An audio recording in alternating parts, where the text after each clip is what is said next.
नमस्कार। आज हम सब मिलकर महाशिवरात्रि के पीछे छिपे गहरे रहस्यों को समझने की कोशिश करेंगे। एक ऐसी रात जिसका आध्यात्मिक महत्व बहुत बहुत ज्यादा है। लेकिन सवाल ये उठता है कि आखिर इस एक रात में ऐसा क्या खास है? क्या है जो इसे साल की बाकी सभी रातों से इतना अलग और इतना शक्तिशाली बना देता है? चलिए इसी गुत्थी को सुलझाते हैं। तो क्या ये किसी दिव्य विवाह की कहानी है, या फिर ग्रहों और नक्षत्रों का कोई खास खेल, या फिर ये कुछ ऐसा है जो हमारे अपने अंदर घटता है? सच कहूं तो ये तीनों ही बातें सच हैं। जी हां, ये इन तीनों का एक अद्भुत संगम है। तो आइए सबसे पहले इसे एक कॉस्मिक यानी एक ब्रह्मांडी नजरिए से देखते हैं, क्योंकि महाशिवरात्रि सिर्फ आध्यात्मिक ही नहीं बल्कि ऊर्जा के स्तर पर भी एक बहुत बड़ी घटना है। ये उस दिन पड़ती है जो चंद्र महीने का 14वां दिन होता है, अमावस्या से ठीक एक दिन पहले। मतलब ये महीने की सबसे काली, सबसे अंधेरी रात होती है, और ये वो समय है जब ग्रह नक्षत्र एक खास सीध में होते हैं। अब यहीं पर एक बहुत ही दिलचस्प बात सामने आती है।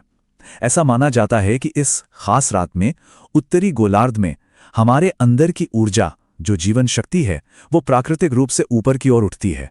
एक नेचुरल अपसर्ज होता है एनर्जी का। और जानते हैं, इस ऊपर उठती हुई ऊर्जा का सबसे ज्यादा फायदा वो लोग उठा सकते हैं जिनकी रीढ़ की हड्डी सीधी हो, वर्टिकल हो। इसीलिए तो इस रात को जागने और रीढ़ सीधी रखकर बैठने या ध्यान करने की परंपरा है, ताकि इस ब्रह्मांडी ऊर्जा को हम अपने अंदर पूरी तरह से सोख सकें। ये दिखाता है कि कैसे हमारी बॉडी पॉस्चर और कॉस्मिक इवेंट्स आपस में जुड़े हुए हैं। कमाल है ना? अच्छा, तो ये तो हुई ऊर्जा और ब्रह्मांड की बात।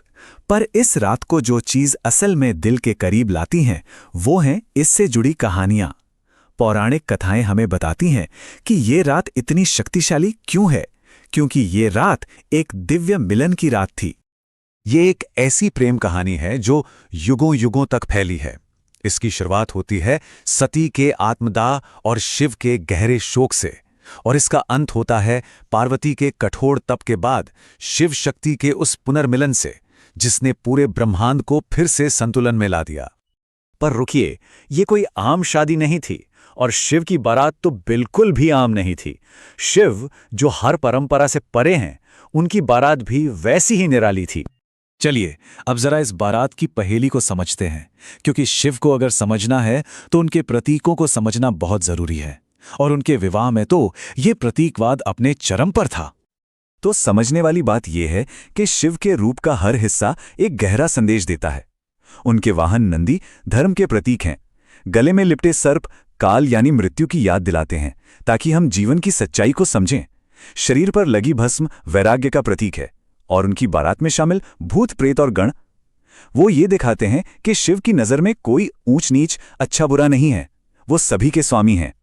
अच्छा, तो अब तक हमने ब्रह्मांड की ऊर्जा और पौराणिक कहानियों की बात की। अब इस पूरी यात्रा को बाहर से अंदर की ओर लाते हैं। हमारे ऋषि मुनि कह गए हैं, यथा ब्रह्मांडे तथा पिंडे, मतलब जो कुछ इस ब्रह्मांड में है वो सब कुछ इस शरीर के भीतर भी है। तो जरा सोचिए, जैसे ब्रह्मांड में एक सबसे अंधेरी और शांत रात होती है, ठीक वैसी ही एक शांत रात हमारे शरीर के अंदर भी होती है। और ये एक दिन में हजारों बार होती है। कब? हर सांस के आने जाने के बीच जो एक छोटा सा पल भर का ठहराव आता है, बस वही। सांस छोड़ने के बाद और अगली सांस लेने से ठीक पहले वो जो एक पल की खामोशी है, जो शून्यता है, वही तो शिव तत्व है, वही प्योर पोटेंशियल है। और महाशिवरात्रि असल में वही रात है जब कोई इंसान उस आंतरिक खामोशी में, उस ठहराव में पूरी तरह से जाग जाता है, अवेयर हो जाता है। और इसका अनुभव करने के लिए एक बहुत ही सरल सी तकनीक भी बताई गई है। बस आराम से सांस अंदर लें, फिर पूरी तरह सांस को बाहर छोड़ दें, और अगली सांस लेने से पहले जो एक गैप आता है, जो ठहराव आता है, बस उसके साक्षी बन जाएं, उसे देखें। जबरदस्ती नहीं, बस अवेयरनेस के साथ। यही आंतरिक शिवरात्रि का अनुभव है।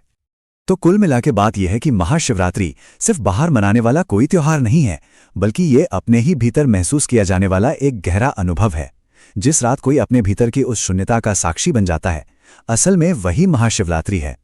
और यही वजह है कि ये परंपरा आज भी इतनी रेलेवेंट है, क्योंकि इस आंतरिक स्थिरता को छूने का अभ्यास स्ट्रेस कम करने और पल में जीने का एक बहुत पावरफुल तरीका है।